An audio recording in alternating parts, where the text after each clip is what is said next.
Hi, welcome to today's episode of Tomorrow's Leader, where we dive deep on all things leader related to leading yourself and leading others. I'm John Laurito, your host, today with a guest that I know you're going to get a lot from. I have Crystal Herring on with us today, who is the owner of CrossFit in Apex, North Carolina, and brings a wealth of knowledge and information and learnings and all kinds of leadership stuff. Congrats on your success, Crystal, and thanks for joining us. Thanks for having me, John. I feel honored. I hope I can bring some value here to your listeners. Well, I know based on what we've already talked about, I know there's going to be a ton. So there's a lot of stuff that I'd love to talk to you about. And I know, I'm familiar with CrossFit because I've done it before and it's a huge part of the fitness industry. But for those people that are listening or watching that don't know CrossFit, maybe that's a good place to start. Why don't you explain what it is? Yeah, absolutely. So it's pretty basic, right? It's functional movements performed at a high intensity. So we do weightlifting, running, lots of body weight exercises, and every single day is completely different. Gotcha. And it's really, it's a lot based on community, right? I mean, that's a big aspect of CrossFit. What does that look like?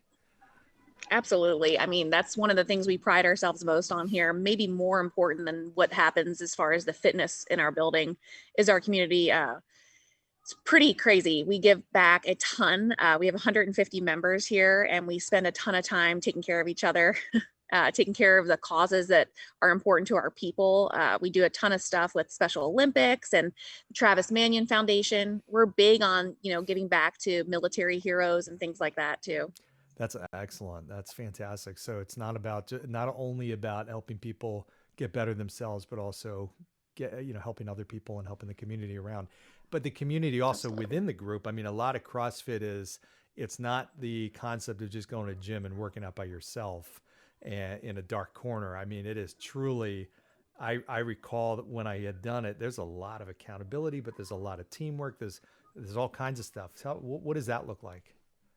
Yeah, we joke around, if you want to take your headphones off and come join part of a community, that's what you can do here. We're not a Globo gym. There's nothing wrong with that, but you're going to come in here, you're not going to have headphones in. You're going to be a part of a small group of people who all are like-minded individuals. We all have the same goals, and most of our classes are less than 20 people. And so you've got a program written for you at the start of every workout that you follow with a group of folks that encourage you. We don't allow anyone to clean up from their workouts or put anything away until the last person finishes. So you'll find some pretty big cheerleaders here too.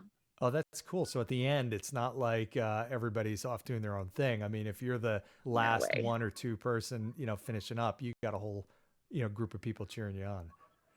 Absolutely. That's something we pride ourselves so much in CrossFit. You'll definitely never finish alone. You'll see so many times, the last person's got a lap to run or 5 more burpees that people from the group will join them and finish with them together so they don't feel like they're finishing alone. It's pretty cool stuff. Yeah. And it's not, from what I remember, it's not where you are, and tell me if I'm wrong on this, but it's not where you're working out for an hour hard and, like a tip, like just going to the gym and lifting a lot of weights. It is really a series of short bursts, intervals of really high intensity, right? And it's really, Yeah. the outcome of that is just huge, dramatic results, right? Yeah, I think CrossFit is so intimidating to people. That's one of the biggest barriers that we fight every single day, specifically with women. And I hate that. And I've tried so hard to break down that barrier. It's not a 1 hour intense workout where you're going to leave, feeling like you killed yourself. We spend a great deal of time here, specifically at our box, is warming people up. So we spend the first, could be 5 to 15 minutes doing a warm up and stretching out. And sometimes we break out lacrosse balls and foam rollers. And that's when we talk through the workout of the day, is what we call it. And then we spend some time on a strength or skill portion. So we could be back at the squat rack. We could be practicing, push-ups or sit-ups or handstand push-ups, something like that. Whatever we're going to do in the workout, we spend some time building up to that. Whether it be a skill or a strength. Gymnastics is a big part of CrossFit. So you'll see some of that too. But the biggest thing is we have a modification for everything. We truly believe that CrossFit is for everyone here at our gym specifically. And so no matter what level you're at, you're going to come in here and get a great workout. And that's the greatest part about our coaches and the fact that we have such small groups of people. There's plenty of time for that. So no matter what level you're at, you're getting a great workout. Yeah. And then the workout itself can be 5 minutes long or 35 minutes long. It really just depends on the day. Yeah. So it's constantly varied, which is great. How much does the relationship aspect and the community aspect keep people coming back? Like I think about, now it's for those people that might be watching this at a different time. We're right at the first week or second week in January. Got a lot of people New Year's resolutions, but then you usually see 3 weeks out, the gyms empty out. What's the retention rate like, and is it really impacted by that community feel? Yeah. So to give you an idea, we have 150 members, and on average, our daily attendance is 100 to 120. So our people are showing up every single day. Wow. I feel like in a boutique environment, you're paying a little bit more. So you're not going to pay for a gym that you're not going to come to, at Mhm. that rate that we charge for people. And so that's definitely a huge difference for us versus a much larger gym. Accountability is key, and everybody knows that. Mhm. We have an athlete chat. We have a food and lifestyle chat. Our coaches get an absentee report every week that they follow up with anyone who hasn't shown up in the gym. So we refer to ourselves as the accountability partners from hell. Yeah. We reach out to you if you don't show up at the gym. You'll hear Is from that us. right? Oh, wow. That's great. Yeah, I mean, we want our people to show up, right? We Yeah. want you to be successful. And if you're not in here, you're not going to be successful. Yeah.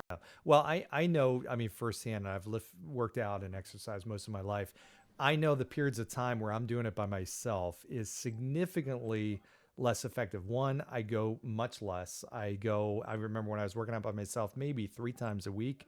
I convinced myself I'd go 5 or 6, but when I looked at it, it was probably 3, and my workouts just weren't as good. And I have for the last 6, 7 months been working out with my brother-in-law Jeff, and our workouts and consistency have gone up significantly. Today I ended up That's going. He awesome. wasn't able to go, and it was really hard for me to drag myself there. So that accountability, that partnership that you get from other people, that's huge when it comes to this and Well, sticking and I with it. think too, right now, people aren't getting community where they typically did. They're not going into the offices.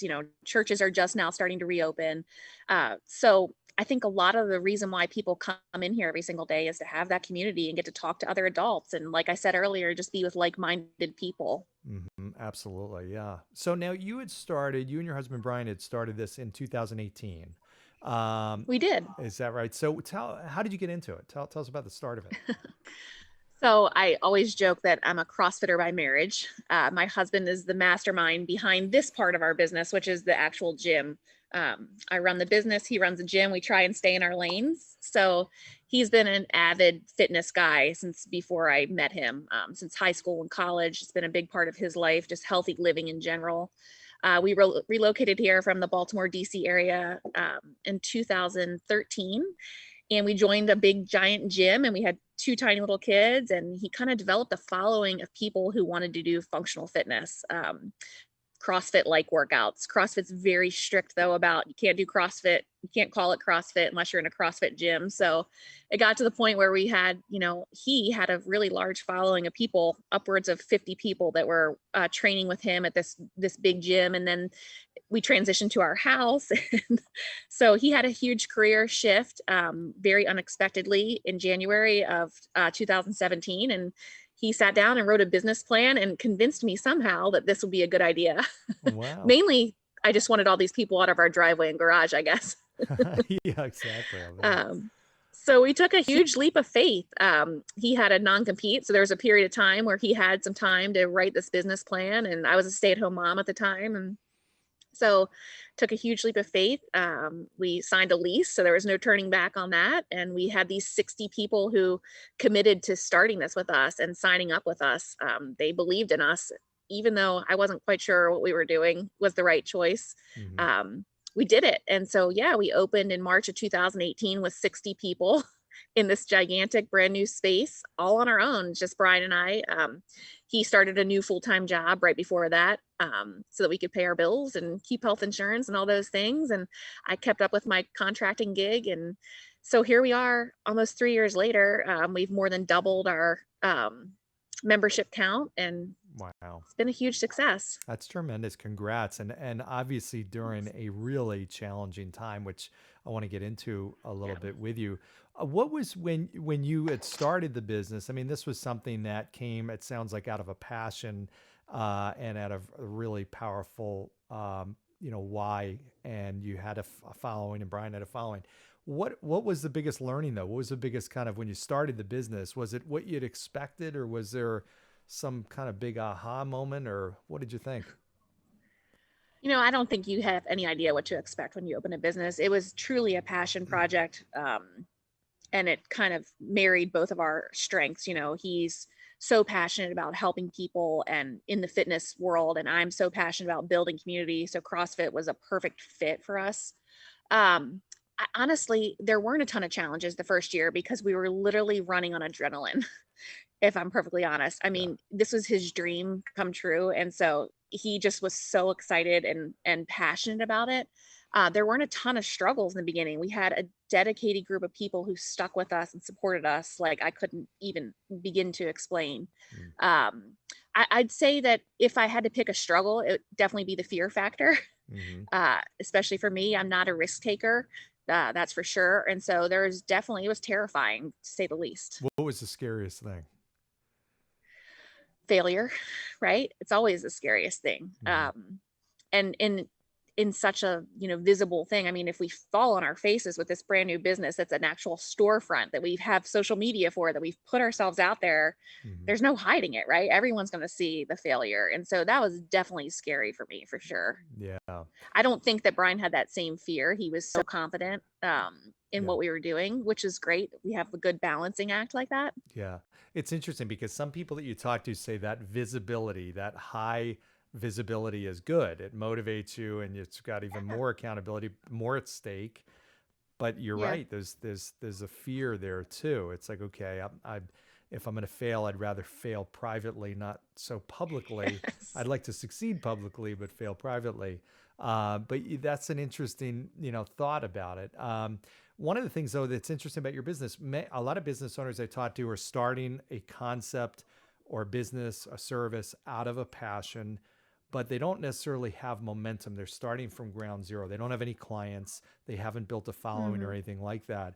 How important for giving advice to a business owner like that, is it better to plant the stake in the ground and build it and they will come? Is it better to get the momentum ahead of time? I mean, what's your advice having done it? What do you think? So I'm a big believer in building people first and not building a business. I think you build people and then people help you build a business. We could have never done this, and I never would have done it. One without people to support us from the very beginning. That would have been too scary, too much risk for me. I guess if your risk tolerance is higher, then maybe you do start and you build it and they will come, kind of thing. For me, I needed people that were going to support us first, and I needed people that believed in us first to Mm-hmm. start out. And so you literally had these people that were already followers and were working out, I guess, with you and Brian, that were agreed to, hey, listen, yeah, we'll be your first members of your gym. Uh, Yeah, I mean, these are people that Brian trained for years for free. yeah. Oh, So, we put a ton of time and effort. Every morning he'd get up no matter what, in addition to his full-time job, and he did all the programming himself. And um, yeah, they definitely committed to it. We told them our idea. They encouraged us. They offered to support us in so many insane ways. But in the end, we did it on our own without any investors or anything like that. All we needed was their commitment to mhm. help us get off the ground. And so that's what they did. Yeah, that's excellent. Well, congrats again. Yeah, it's pretty cool. What do you think has been the biggest leadership challenge that you've had? Oh, geez. I definitely think managing people is difficult. We have an amazing team, and we always have. Every person that's worked for us is amazing. I think in the beginning, trying to convince people to believe in us, for sure. We started out in our kitchen island with this team of 3 coaches that we sent and got their certifications to coach with us, and getting them to believe in us and believe in what we were doing, that was huge. And we owe an immense amount to those folks who started with us in the very beginning. Leading, you have to have thick skin, just like I said, with owning a business. You have to be able to have difficult conversations. Aren't always fun. But I think in any small business, we had to prove ourselves as leaders to these people who were working for us. And that took some time, for sure. Um, and we weren't able to pay them an immense amount or give them a ton of benefits in the beginning, and they did it anyway, and so it's paying off now. We're able to give vacation time and health insurance, and we were able to pay people through COVID, which was huge for us. Mhm. How do you get people? Because this is also a question I get a lot from leaders that struggle with this. Hey, I know I need to get great people. I don't have the resources or the money to pay to get great people. But you see Hmm. people, businesses that are still able to attract great people, even when that's not the case. How do you do that? What goes into getting those people on board, even though it's not necessarily for a big paycheck?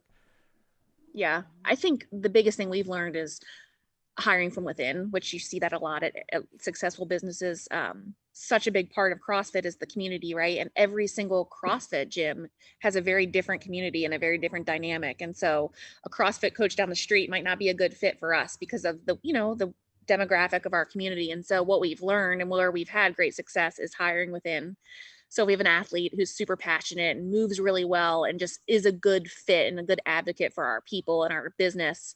Then we'll ask them, we'll reach out, hey, are you interested in doing this? And so that's worked out really well for us. I think too, just word of mouth, people talking about us and within the community, the fitness community, has been really good for us.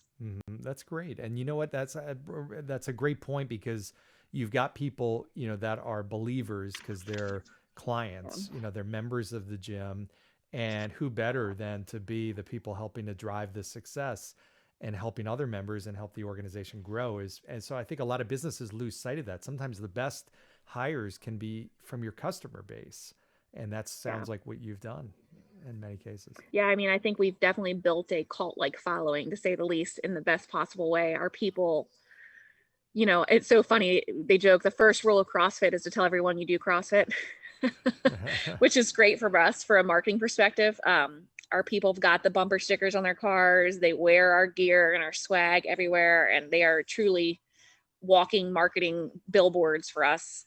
So it's really Wow, great. that's awesome. So why that's pretty amazing. Why? How does that develop? I mean, if you're talking to leaders out there in other businesses that are saying, "Wow, I wish I could build that type of following and tight knit community." I mean, what goes into that?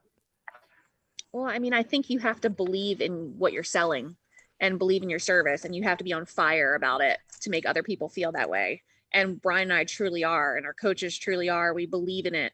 It's so important to us. We're huge advocates for mental health and physical health. And I just think we've believed in ourselves. They've seen what we've done. They get so excited. The biggest compliment I get is I'll have like an athlete who's been here forever, and they'll be like, "Oh my gosh, that class, it was huge." They're so excited to be a part of what we've built, Yeah. especially people who have been here for years and years. So I think the biggest thing is just them seeing how on fire you are about it, and you believing in yourself is the hugest part about it. It's electrifying. I mean, people get attracted to, they want that positive energy. And, I'm a Yes, huge believer, health and fitness, physical and mental, it starts there, and that's how you lead yourself through lots of success and even adversity. I know as a business owner, absolutely. it's also got to be tempting sometimes to take it personally when you have, whether it's setbacks or people that don't join, or maybe people that, end up quitting or stopping. Do you find that's the case, and how do you handle that?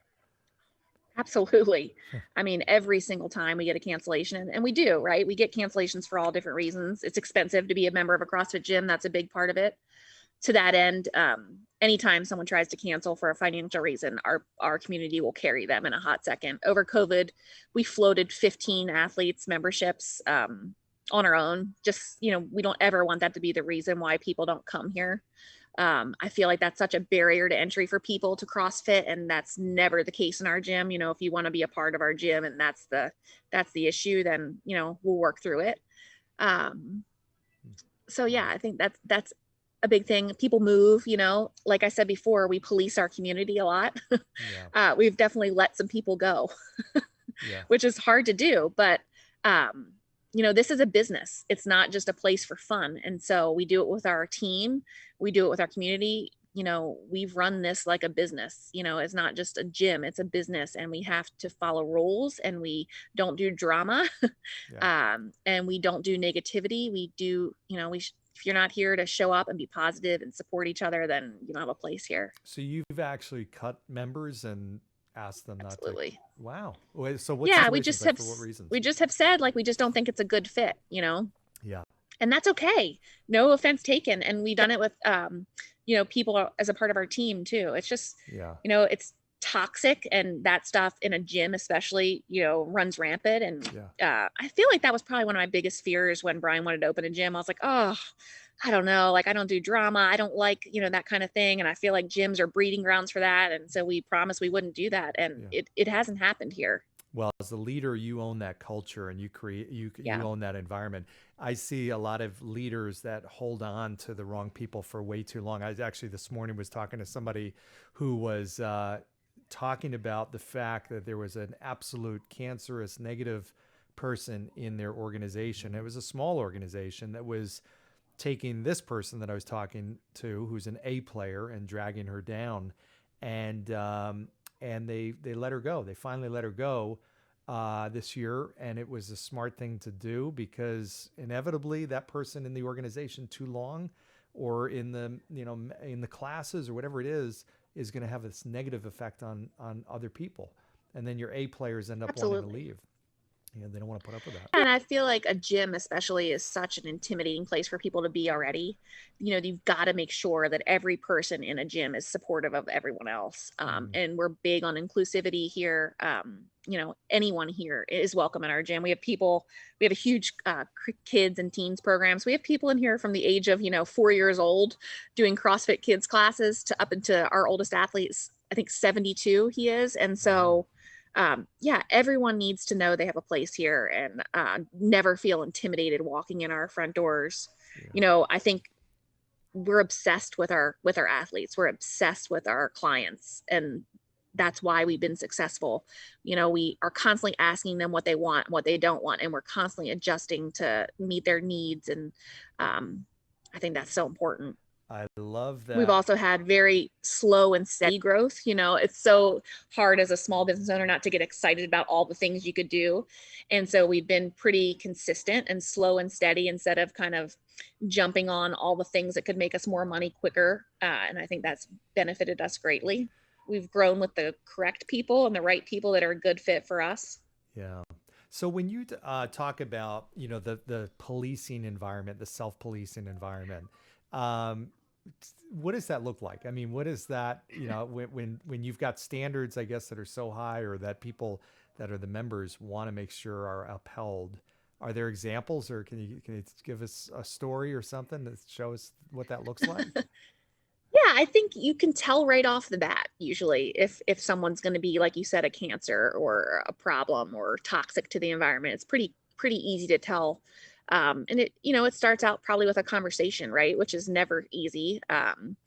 A story that comes to mind is we had a newer athlete who reached out and just said that she had asked for help in one of her classes of another athlete. And they kind of made a snarky comment to her and made her feel really unwelcome and uneasy. And so that's the type of stuff we just don't tolerate here. We're a community, and we got to be supportive of everyone. And so, we just pulled the athlete aside and had a little dialogue with her, and she's super apologetic. Probably her humor was taken the wrong way, I guess. And I don't think we'll have that issue again. So that kind of stuff. From a coaching standpoint, I think we have very high standards for coaches. And I think that's probably a really hard part about owning a business, or anyone that works here for us. It's hard to find someone who you trust to leave with something that you've built and it's taken you years to build. And, we have very high standards. We have coaching contracts that they have to sign with our value system listed on it. I think lots of gyms hire hobby coaches, people who just want to come in, they like to coach, they like to work out, they want a free gym membership. And that's not the way we operate here at all. Like I said before, we run it as a business. We have team meetings. These people are our employees, not contractors, not, one-offs who are just coaching for a free membership. We pay them very well. We treat them really well. And we have super high expectations. It's not just an hour of coaching. We require them to be here before class. We require them to stay after class. We require them to follow up with people and offer words of encouragement, so our expectations are super high. Well, and that's a sign of a winning organization. I've the problem sometimes that happens, it's kind of the slow degradation of standards that kills businesses and kills Yep. companies. And it doesn't happen overnight. If it happened overnight, it would almost be easier, but it's the slow 1% drop in the standards that you'll have a leader or a business owner that'll say, wow, how do we get to this place? I don't even understand it. I don't even know how we got here.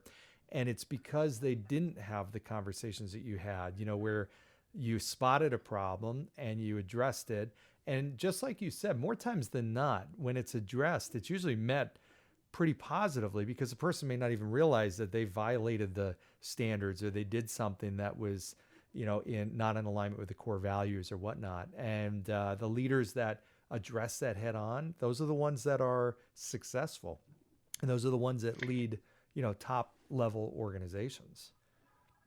Yeah, I think you have to show your team what your expectation is. You can't just expect them to know what the expectation is. You've got to show them. We require our team to be a part of our community too. That's a big deal for us. You have to be in class alongside our clients and our athletes.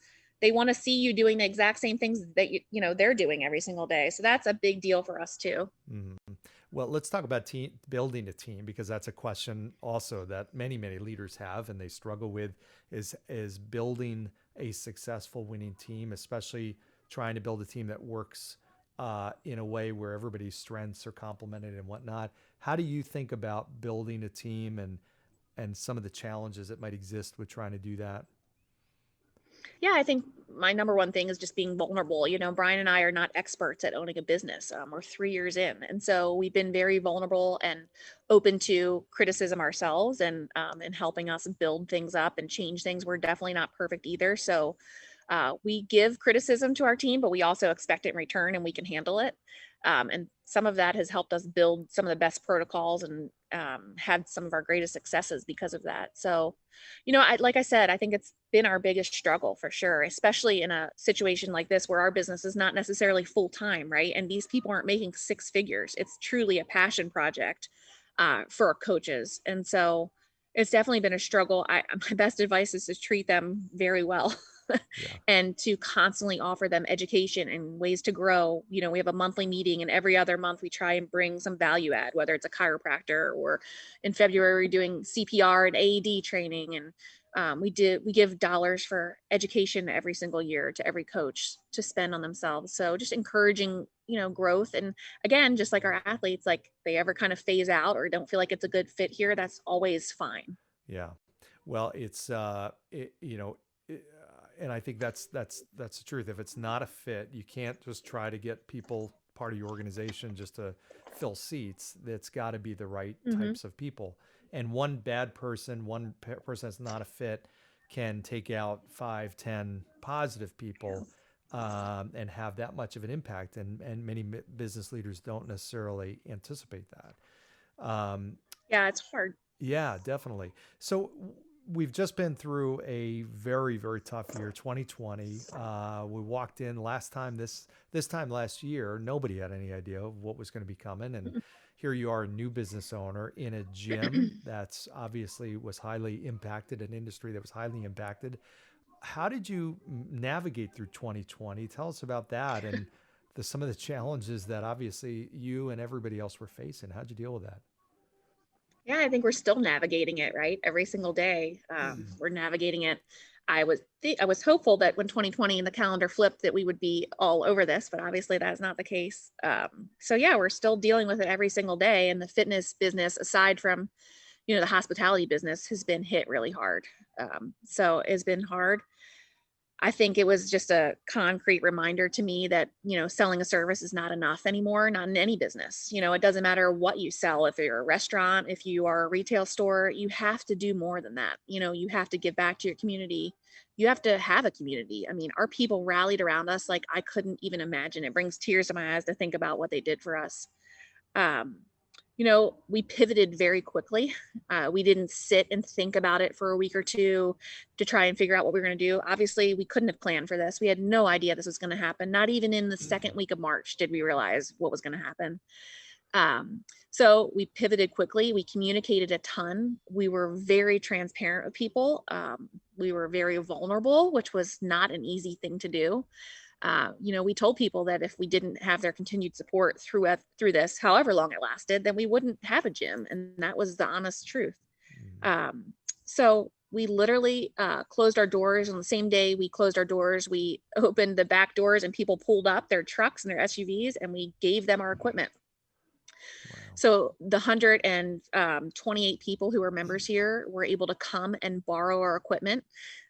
Each person got one or two pieces, and we created a quick Google spreadsheet to track who had what, and they had to sign it out and sign a liability waiver really quickly. And so we did that on a Saturday morning for about 5 hours. There were lots of tears shed. And we thought it would be for about 2 weeks, and so little did we know it would be for about 6 months. And our people took their stuff home to their garages and their driveways and their living rooms. It was so fun to watch people on Zoom and kind of where they were working out.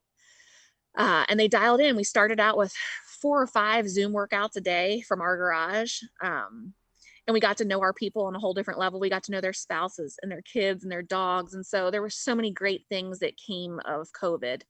And our people bought gift cards on our website and just literally couldn't give us enough to make sure that we were okay. It was unbelievable. Wow. I think that comes from having given so much and having made such an impact in their lives. And when you do that and unselfishly are doing that when the tables are turned and you're in a situation of needing help, that's why they're so quick to help. And that says a lot about you and your gym and how you've run things. And the community, obviously, that's a fantastic community that you've built. So that's tremendous. Yeah, pretty awesome. Yeah. I think, we listened through the fear and the unknown, obviously, like I said, thinking it was going to be 2 weeks and turning into months and months. I think we were one of those first gyms to reopen, and we did it in our parking lot. We invested a ton of money in these rubber mats that we could use in the back parking lot. And we opened back up the end of June with small group training in the heat of the summer. It was so hot. And people came, and they came bigger and more than ever before. And it just showed us that they needed physical, mental health more than anything. They needed to be around each other. Truly believe that we're all stronger together. And I think most of the people here feel that way too. So it was overwhelming, and they're willing to go back out there in the parking lot right now if that's what we need to do. They're like, we don't care if it's winter, we'll do whatever we need to do. They've followed our strict protocols the entire time, and we've done it successfully. Thank God. Everyone's stayed healthy, and what we're doing is working. So, we also use it as a time to kind of readjust any business that has an unexpected shutdown. Brian and I spent a ton of time going over protocols, looking at kind of what's worked for the first 2 years and what hasn't, what we really need and what we really don't, and we kind of pared down a lot of what we did before that really wasn't necessary, that people didn't really need to have. And I don't know if we'll ever bring some of those things back. So definitely showed us what we needed, what we didn't, and what was important in our business and what wasn't. Do you think in a way it strengthened you this last year? Oh, absolutely. Absolutely. 100%. Yes. Yeah. That's great. 100%. You said something that really, struck a chord with me, and that's being vulnerable, because I know of many leaders and businesses that have not been put themselves in that situation. They've not been transparent. And maybe it's because of pride, I guess, because we all have it, and it's an ego thing, and you don't want people to understand and know how difficult things are or whatnot. I know a business that actually unfortunately closed, and the employees had no idea. Nobody knew. They showed up and doors were closed. Whereas maybe, it sounds like with your being open, honest, transparent, that led to even tightening and strengthening the gym and the organization and the community, itself. Is that something that, do you feel leaders need to do that more? Is that a big part of what you've learned? 100%. I mean, I want people that I do business with to be transparent with me as well. People want to help and they want to show up for you, but if they don't know how, or they don't know that you need them to show up for you, they're not going to do it, and so, yeah, I think, look, Brian and I still have, other sources of income besides our small business. So we're very grateful in that, we could keep the business afloat if we needed to for a little while. And that is what we did. But yeah, transparency is key. Look, it's a huge hit to the pride. Let me tell you, especially for Brian, he was like, really, should we really say this? But it was the truth. And people needed to hear that. And once they heard it, that's all they needed to know. And like I said before, there was people who couldn't stand behind us. There was job loss and people were scared, just like we were. And so, showing those people that no matter what, even if they couldn't financially support us, that we were still going to be there for them, that we're still going to support them, and I think everyone's comfort level, right, even right now is different. And we fully respect that. A big part of what we're doing right now is offering lots of different things. We're still offering Zoom classes. We're offering, workouts in the gym. There's always the ability to work out outside, which is what a lot of our athletes are doing. So, I think listening to what people want and what makes them feel comfortable right now, people are still nervous and scared. And so we have to work through that. Well, I think also when you're that, open and transparent, you invite them to come up with solutions and ideas to help, Yeah. because it's otherwise you're just reliant on your own ideas and solutions, and nobody is smart enough and experienced enough to come up with everything. The days of the leader that knows everything and is the know-it-all are long gone. I mean, people aren't attracted to that type of person. They're attracted to somebody who's authentic, which means dropping the guard and pulling the veil back and saying, okay, here's the deal. Here's what the reality is, and here's where we Yeah. need some help. And I've seen countless businesses do that. Yeah. Yeah, I think they want to know that you're like them, right? We're in this right with them. We're not in this above them. We're in it alongside them. We're all struggling with the same things right now. I mean, none of us have ever been through anything like this. And Mhm. so we don't know what we're doing. We're trying the best we can, and we want to know what we can do better. And they've told us. Yeah. And that's fine. And sometimes as a leader, that might be hard to hear, but for us, we're welcome. We're like, tell us all the things you think we can be doing better. There's nothing more valuable in this business than our relationships with these people. I mean, there's nothing. Yeah, exactly. Well, I'm excited for you. You've had, obviously, in a short period of time, a lot of success. What do you think as you look out, 3 years, 5 years, what's your vision? I think my vision's a little different than Brian's, which is what makes us a good match. I think we're growing out of our space pretty quickly here. And that's become more apparent with COVID for sure, with our space restrictions and things like that. So I think our vision is continued slow, steady, correct growth. We want to grow our business. I think any business that can make it through COVID, especially in the health and fitness world, people are realizing now that health and fitness is so important, and we have to take care of ourselves, so that when a pandemic hits, we're all okay and we can survive through it. And so I think that we've been busier now than ever before, and that's why people are realizing the importance of health and wellness in their life. And so my vision is to grow the business, triple what it is right now, and to get our own space sometime soon in the near future, and continue to make a difference in our community. And that's my vision. That's excellent. Well, you've got, I know, a big community of followers. Hopefully, this helps you get more. Interesting enough, I just found out this podcast is listened to people all around the world there that are actually tuned Nice. into this. But there's a huge contingency in Holly Springs, Apex area. So you've got a lot of local listeners. So where are you exactly, for those people that are listening that may want to drop in, may want to get a hold of you? How do they Yeah. see you? How do they learn more? Absolutely. So we're super active on social media. You can also check out our website, www.crossfitcontrivance.com. We're located right in Apex on the Holly Springs Apex line on East William Street, across from the Big Hope Community Church. So we would love to see you and drop in and just say hello and introduce yourself. We've got 3 small kids. We live right in Holly Springs ourselves. So we are right here. Awesome. Well, I'm going to ask you for one last maybe piece of advice for the listeners, because you've got people that are, in all different walks of life. You've got some business owners, you've got executives, you've got teachers, you've got parents, you've got athletes, you got people that just want to make 2021 the best year they've ever had, maybe especially coming Yeah. after 2020. What's one piece of advice that you'd give them? I would say if I had to pick one, it would be consistency is always key. Consistency is key in your workouts, in your diet, in business, in life. If you're just consistent, you'll definitely always have success.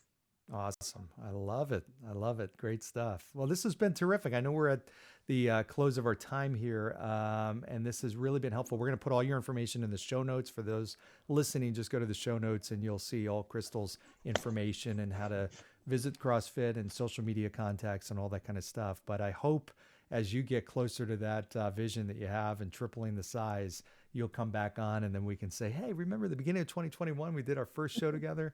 So we kind of reflect back. Absolutely. Well, thanks for inviting me, John. This was great. This has been terrific. Thank you, Crystal. So we've been here, everybody, with Crystal Herring, the owner of CrossFit Gym in Apex, North Carolina. For those of you who want more, obviously, we got all the information in the show notes. Some great takeaways today on leadership, on building a business, on pivoting and navigating through uncertain times.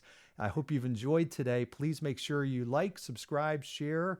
As always, add your comments, suggestions for future guests or topics, and go down below, hit 5-star reviews, give us your comments there. As always, appreciate your time today. Look forward to seeing you next time. Thanks, everybody.